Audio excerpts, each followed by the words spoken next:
Assalamualaikum warahmatullahi wabarakatuh. Halo semuanya, perkenalkan saya Alvan Zikri dengan NIM G0002302122 dari Universitas Muhammadiyah Surakarta, Fakultas Agama Islam, Program Studi Pendidikan Agama Islam. Oke teman-teman, di sini kita akan belajar bareng mengenai sejarah Muhammadiyah. Nah, jadi Muhammadiyah sendiri itu adalah gerakan Islam modernis terbesar dan tertua di Indonesia yang masih eksis sampai hari ini. Muhammadiyah sendiri telah mendirikan 30 cabang istimewa di luar negeri dan melebarkan kiprah kemanusiaan ke berbagai negara, teman-teman. Nah, kita masuk ke sejarah berdirinya Muhammadiyah nih, teman-teman. Jadi, Muhammadiyah sendiri itu berdiri pada 8 Zulhijjah 1330 Hijriah yang bertepatan pada tanggal 18 November 1912 di Kauman, Kota Yogyakarta. Nah, pendiri Muhammadiyah sendiri ini adalah biasa kita mungkin bisa kita sapa atau akrab disapa kita itu adalah beliau adalah Kiai Haji Ahmad Dahlan. Nah, tapi kalau teman-teman tahu bahwasannya Kiai Haji Ahmad Dahlan ini memiliki nama kecil yaitu Muhammad Darwis, teman-teman. Nah, pendirian Muhammadiyah sendiri itu diawali dengan keberadaan sekolah rakyat bernama Madrasah Ibtidaiyah Diniyah Islamiyah yang didirikan oleh Kiai Haji Ahmad Dahlan sendiri, teman-teman. Nah, Madrasah Ibtidaiyah Diniyah Islamiyah ini didirikan oleh Kiai Haji Ahmad Dahlan ini tanpa sumbangan apapun, teman-teman. Jadi pure murni dari dana beliau atau Kiai Haji Ahmad Dahlan, seperti itu, teman-teman. Setelah itu kita masuk ke teologi Al-Ma'un, teman-teman. Jadi Muhammadiyah itu meyakini bahwa doktrin-doktrin keagamaan yang ditransformasikan dengan tepat sesuai dengan perkembangan zaman serta mendapatasi tata kelola modern, teman-teman. Nah, setelah kita berbicara tentang pendiri dan juga gerakan Al-Ma'un, kita akan melihat latar belakang pendirian Muhammadiyah sendiri.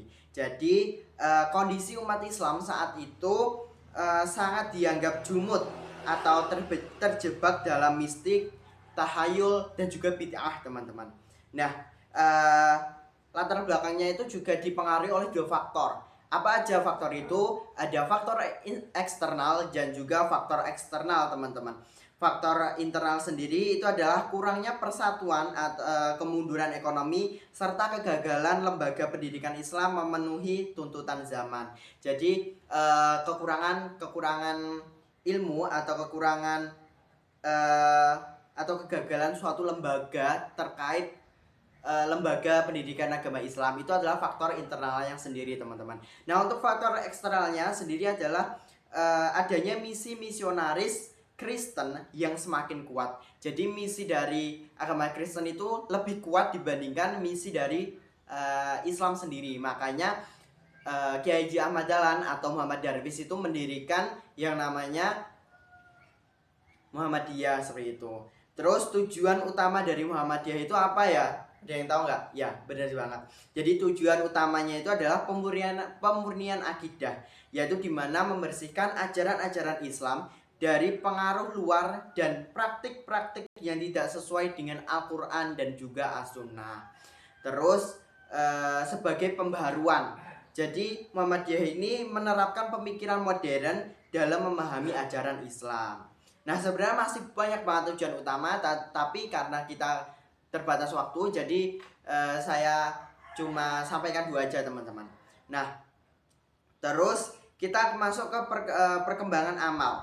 Nah, perkembangan awal yang pertama awal dakwah, dimana dimulai dari pengajian di rumah dan langgar, atau langgar itu dulu itu namanya musola, teman-teman, yang Kiai Haji Ahmad Dahlan di Kauman yang kemudian menjadi cikal bakal Aisyah untuk wanita. Terus yang kedua ada amal usaha. Nah, pendirian sekolah-sekolah modern terus sebagai wadah pendidikan agama dan umum. Terus yang terakhir yaitu perluasan pada tahun 1917, di mana Muhammadiyah mulai diperluas keluar Yogyakarta dengan dukungan dari Budi Utomo dan resmi diakui sebagai badan hukum oleh pemerintah kolonial pada 20 Desember 1912. Nah, kita tadi udah berbicara terkait sejarah pendiri Muhammadiyah, terus latar belakang, tujuan, perkembangan awal. Nah, kira-kira teman-teman tahu nggak otonom apa aja yang ada di Muhammadiyah atau organisasi apa di Muhammadiyah? Ya, bener banget, di Muhammadiyah itu ada banyak sekali otonom. Di sini saya sebutkan beberapa aja, itu seperti Aisyah, terus ada Pemuda Muhammadiyah, ada IPM. Nah, IPM itu apa sih? IPM itu Ikatan Pelajar Muhammadiyah, di mana letaknya biasanya ada di setiap desa, provinsi seperti itu. Itu bergerak di yang mengelola nanti adalah pelajar-pelajar siswa di sekolah menengah pertama, di sekolah menengah atas teman-teman, entah itu di SMA, MAN dan lain sebagainya. Terus ada naik lagi ke IMM. Nah, IMM ini Ikatan Mahasiswa Muhammadiyah, di mana yang mengelola itu biasanya lebih ke provinsi seperti itu. Terus mahasiswa Muhammadiyah seperti teman-teman itu bisa didapatkan di kampus-kampus Muhammadiyah seperti UMS, UMY, Universitas Muhammadiyah Surabaya, terus UMM dan universitas yang di bawah naungan Muhammadiyah seperti itu teman-teman. Terus ada Aisyah tadi itu adalah sekumpulan halakoh atau kumpulan khusus wanita seperti itu. Terus ada yang namanya Hizbul Waton teman-teman. Ada yang namanya Hizbul Waton dan juga Tapak Suci. Ya, mungkin itu sedikit kita mempelajari sejarah Muhammadiyahan. Mungkin jika teman-teman ada saran, kritik, dan masukan bisa langsung di kolom komentar. Saya Alfian Zikri dengan NIM G00230122 dari Universitas Muhammadiyah Surakarta. Pamit undur diri, sekian dan terima kasih. Wassalamualaikum warahmatullahi wabarakatuh.